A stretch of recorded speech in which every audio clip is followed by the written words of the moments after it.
नमस्कार, मैं हूं शशि तुषार शर्मा और आप देख रहे हैं चुनावी खबरों पर आधारित हमारा खास बुलेटिन। सबसे पहले आप दिन की बड़ी चुनावी खबरों को संक्षेप में जान लीजिए, जिसके बाद हम आपको बताएंगे कि ये खबरें खास क्यों हैं और इनके राजनीतिक मायने क्या हैं। राहुल गांधी ने शहडोल की रैली में बीजेपी पर क्या हमला बोला है, इसकी चर्चा करेंगे। अमित शाह ने तेलंगाना में केसीआर को कैसे घेरा है, ये भी आपको बताएंगे। राजस्थान में बीजेपी की लिस्ट से क्यों भड़क गए हैं वसुंधरा राजे के समर्थक, इसकी भी चर्चा होगी। साथ ही किस आम आदमी पार्टी के नेता के खिलाफ ईडी ने मंगलवार को कार्रवाई की बात कही है, इसके बारे में भी पूरी जानकारी देंगे। और जम्मू कश्मीर में विधानसभा चुनावों की मांग की भी चर्चा करेंगे इस खास बुलेटिन में। और आइए अब इन तमाम खबरों को विस्तार से समझ लेते हैं। मध्य प्रदेश में आचार संहिता लागू होने के अगले दिन मंगलवार को राहुल गांधी शहडोल जिले के ब्योहारी में जन आक्रोश रैली में शामिल हुए हैं। राज्य में चुनाव की तारीख घोषित करने के बाद ये किसी बड़े नेता की पहली रैली थी। रैली को संबोधित करते हुए राहुल गांधी ने बीजेपी पर जमकर हमले किए और भाषण की शुरुआत में बीजेपी नेता लालकृष्ण आडवाणी की किताब का जिक्र करते हुए उन्होंने कहा कि आरएसएस की लैब गुजरात में नहीं, मध्य प्रदेश में है। राहुल गांधी ने शिवराज सिंह चौहान सरकार को भ्रष्टाचार के मुद्दे पर भी लपेटा। उन्होंने एक बार फिर से जातिगत जनगणना के मुद्दे को जोर शोर से उठाया और कहा कि अगर मध्य प्रदेश में कांग्रेस की सरकार आई तो ये पहला काम हम कास्ट सेंसस करेंगे। जातिगत जनगणना की तुलना एक्सरे से करते हुए राहुल गांधी ने कहा कि चोट लगी है तो एक्सरे से ही पता चलेगा ना। सुनवाते हैं आपको कि राहुल गांधी ने इस रैली में और क्या कहा है। मैं कह रहा हूं, कास्ट सेंसस, जाति जनगणना एक्सरे है। आदिवासी वर्ग को चोट लग रही है, ओबीसी वर्ग को चोट लग रही है, दलित वर्ग को चोट लग रही है। चलो पता लगा लेते हैं, एक्सरे कर लेते हैं, दूध का दूध, पानी का पानी हो जाएगा, साफ हो जाएगा।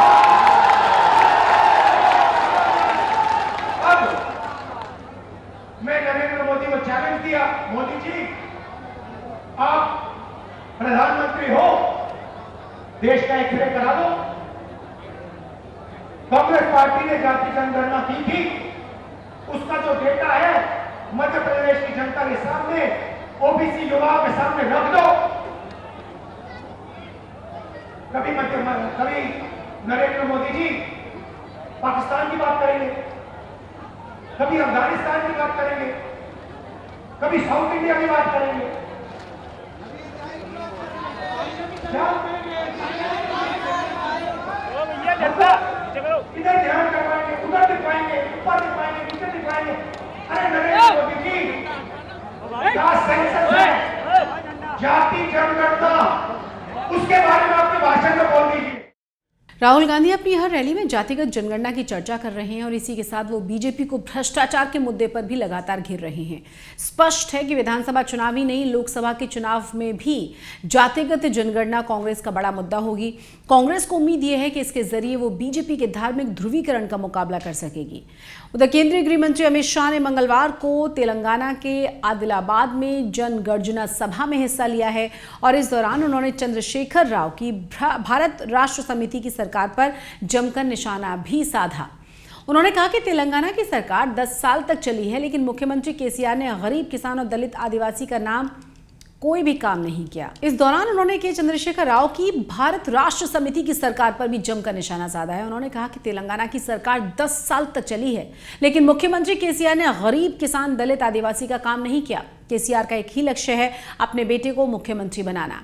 शाह ने कहा कि केसीआर की पार्टी का चुनाव चिन्ह गाड़ी है, लेकिन उनकी गाड़ी की स्टीयरिंग ओवैसी के पास है। उन्होंने आरोप लगाया है कि केसीआर कहते हैं कि मैंने राज्य को नंबर 1 बना दिया, लेकिन तेलंगाना केवल किसानों की आत्महत्या के मामले में नंबर 1 है। महिलाओं और बच्चों से अपराध के मामले में तेलंगाना नंबर 1 बन चुका है। सुनाते हैं आपको कि यहां पहुंचकर अमित शाह ने और कैसे निशाना साधा है केसीआर पर और उनकी सरकार पर। नरेंद्र मोदी जी की सरकार, मुझे बताओ, आगे बढ़ाने का काम किया है। एक ही काम किया, 10 साल में केटीआर को मुख्यमंत्री कैसे बनाया जाए, इसकी चिंता का काम किया है। तो प्रधानमंत्री नरेंद्र मोदी हो या अमित शाह हो, तेलंगाना की चुनावी रैलियों में वो केसीआर सरकार पर भ्रष्टाचार और परिवारवाद का आरोप लगाने से कभी नहीं चूकते। वो कांग्रेस के साथ बीआरएस की मिलीभगत का भी आरोप लगाते रहे हैं। उनका स्पष्ट मकसद है इन दोनों ही मुद्दों के सहारे बीआरएस और कांग्रेस को बैकफुट पर धकेलना। अब चुनाव में बीजेपी को इसका कितना फायदा होगा ये तो बाद में ही देखने को मिलेगा। उधर राजस्थान विधानसभा चुनावों के लिए बीजेपी की पहली लिस्ट आने के बाद पार्टी में विरोधों के स्वर उठने लगे हैं। वसुंधरा राजे समर्थक विधायकों ने लिस्ट पर सवाल उठाए हैं और जोधपुरा से विधायक राजपाल सिंह शेखावत ने कहा है कि बीजेपी की लिस्ट से पार्टी की हताशा झलक रही है। उन्होंने सांसदों को विधानसभा की टिकट दिए जाने पर भी सवाल उठाए। गौरतलब है कि बीजेपी ने जोधपुरा से शेखावत की जगह पूर्व केंद्रीय मंत्री राज्यवर्धन सिंह राठौर को उम्मीदवार बनाया है। चलिए आपको सुनवाते हैं कि वसुंधरा राजे के करीबी राज्यपाल ने और क्या कहा। पार्टी जो क्लेम कर रही है कि हम सरकार बना रहे हैं, उसकी स्थिति सरकार बनाने की है, और इस प्रकार का डेस्परेशन क्यों है कि 41 में तो 48% सीटों पर लोग क्वेश्चन पैदा कर रहे हैं। इस कॉन्स्टिट्यूंसी को मैंने नर्चर किया है, जोड़ा की बहुत कंफर्टेबल कॉन्स्टिट्यूंसी नहीं थी।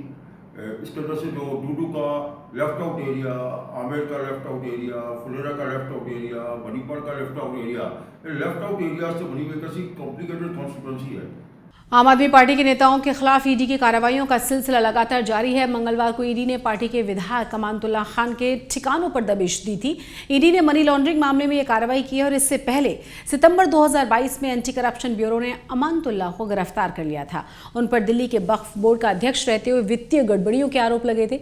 आरोप अब यह है कि अमानतुल्लाह खान ने दिल्ली वक्फ बोर्ड के अध्यक्ष के रूप में काम करते हुए 32 लोगों को अवैध रूप से नियमों का उल्लंघन करते हुए भर्ती किया।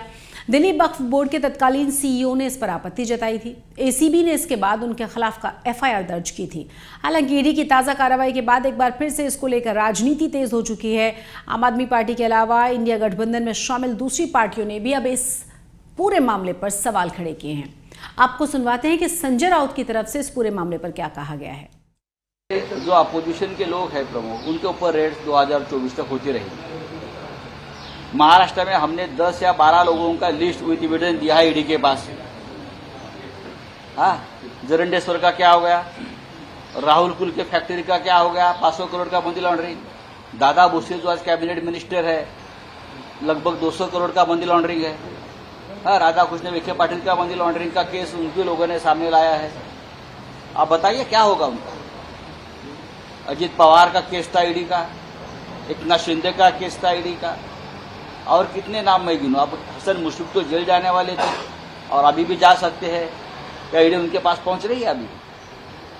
लेकिन जो अपोजिशन में है उनके ऊपर ईडी जाएगी, सीबीआई जाएगी, इनकम टैक्स जाएगा, जीएसटी वाले जाएंगे, ये चलता रहेगा। शराब घोटाले और मनी लॉन्ड्रिंग मामले में ईडी आम आदमी पार्टी के नेताओं के खिलाफ लगातार कार्रवाइयां कर रही है और दूसरी ओर इंडिया गठबंधन इसे सरकारी एजेंसियों के दुरुपयोग के रूप में प्रचारित कर रहा है। वहीं इसे 2024 के लोकसभा चुनाव में भी बड़ा मुद्दा बनाने की तैयारियों में है। जम्मू कश्मीर में विधानसभा चुनाव कराने की मांग को लेकर विपक्षी पार्टियों ने मंगलवार को जम्मू में धरना दिया है। इसमें national conference, PDP, panthers party और शिवसेना शामिल हुई है और इन पार्टियों ने आरोप ये लगाया है कि चुनाव आयोग जानबूझकर जम्मू कश्मीर के विधानसभा चुनाव में देरी कर रहा है। उन्होंने इसको लेकर बीजेपी पर भी निशाना साधा। दूसरी ओर बीजेपी का कहना यह है कि चुनाव कराना चुनाव आयोग का काम है, हमारा नहीं। सुनवाते हैं आपको कि जो कांग्रेस के नेता हैं रमन भल्ला, उन्होंने क्या कहा है। विपक्ष की पार्टी, हर एक पार्टी के नुमाइंदे यहाँ पे मौजूद है, इस सोच को लेकर कि जहाँ पे जमहूरियत वाल हो, जमहूरियत के लोग तरस रहे हैं। लेकिन 5 स्टेटों में चुनाव हुए, लेकिन जम्मू कश्मीर को क्यों वंचित रखा गया, इसलिए सारे लोग इकट्ठे हैं, हर एक पार्टी के लोग इकट्ठे हैं। सोई हुई सरकार को जगाना जरूरी है। इलेक्शन कमिश्नर इसका नोटिस ले कि जम्मू कश्मीर के लोग चुनाव चाहते हैं, फौरी तौर पर चुनाव की घोषणा करें। जम्मू कश्मीर में आर्टिकल 370 हटाने के बाद अब तक विधानसभा के चुनाव नहीं हुए। करीब एक सप्ताह पहले लद्दाख ऑटोनोमस हिल काउंसिल के लिए हुए चुनावों में नेशनल कॉन्फ्रेंस और कांग्रेस की शानदार जीत हुई है, जबकि बीजेपी को बड़ी मुश्किल से 2 ही सीटें मिल पाई हैं। नतीजों से उत्साहित हैं विपक्षी पार्टियां और अब विधानसभा चुनावों के लिए वो दबाव बना रही हैं।